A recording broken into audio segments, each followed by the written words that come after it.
एक पिता की दर्द भरी कहानी। एक गांव में एक छोटा सा बच्चा था। उसके पिता तो थे लेकिन माँ की मृत्यु हो गई थी।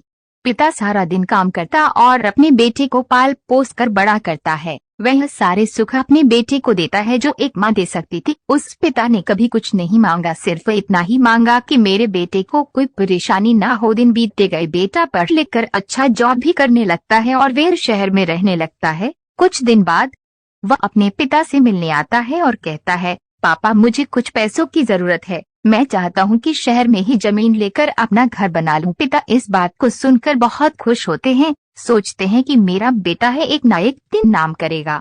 जिंदगी भर की बचाई हुई पूंजी को निकालकर अपने बेटे को दे देते हैं। बेटा शहर चला जाता है और उन पैसों से अपना घर बना लेता है। पिता इधर इंतजार करता रहता है कि मेरा बेटा फिर से आएगा, एक ना एक दिन तो मेरे पास आएगा ही। जाएगा कहाँ? उसके पास सब कोई नहीं जाता था, क्योंकि ना ही अब उस पिता के पास पैसे थे और ना ही रहने का जगह था। कुछ दिन बाद बेटा फिर लौट कर आता है और अपने पिता से कहता है, पापा अब आप दादाजी बनने वाले हैं। पिता को बहुत खुशी होती है। इस बात को सुनकर वे यह कहते हैं, तू मुझे मेरी बहू और पोता से कब मिलाएगा? बेटा कहता है, बस पापा थोड़े दिन और।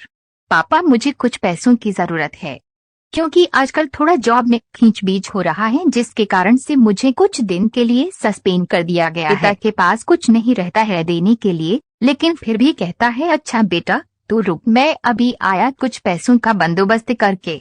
पिता बाद में महाजन से कुछ पैसे उधार लेकर अपने बेटे को दे देता है और बेटा पैसे लेकर शहर चला जाता है। बरसों गुजर जाते हैं। पिता सोचते हैं कि मैं तो अब दादाजी बन गया हूँगा, मेरा बेटा पता नहीं मेरे नाती को लेकर कब आएगा। फिर सोचने लगते हैं, समय नहीं मिलता होगा इसलिए मेरा बेटा अभी तक आया नहीं, वरना आया जरूर होता। तब तक महाजन 2-3 आदमी को लेकर उस पिता के घर पर आता है और कहता है कि आपके वादे के मुताबिक मैं पूरे 3 महीने बाद आया हूँ अपने पैसे ले जाने। पिता कहते हैं, मेरे पास पैसे नहीं है देने के लिए। महाजन कहता है, जब पैसे देने नहीं थे तो आपने मुझसे उधार क्यों लिया? तभी पिता कहते हैं, ठीक है रुको, मैं तुम्हारे लिए पैसों का बंदोबस्त करके आता हूँ। और वहाँ के नजदीकी अस्पताल में चले जाते हैं।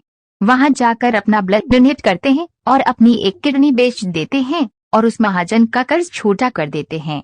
किडनी बेचने के बाद उनकी स्थिति और भी खराब हो जाती है और वे उस राह में जी रहे होते हैं कि मेरा बेटा एक दिन आएगा जरूर। इस आस में जीते जीते एक दिन पिता की मृत्यु हो जाती है, परंतु उस बेटे को अपने पिता को आप देना भी नसीब नहीं हुआ। दोस्तों, एक पिता की दर्द भरी कहानी हिंदी कहानी को पढ़ने के लिए धन्यवाद।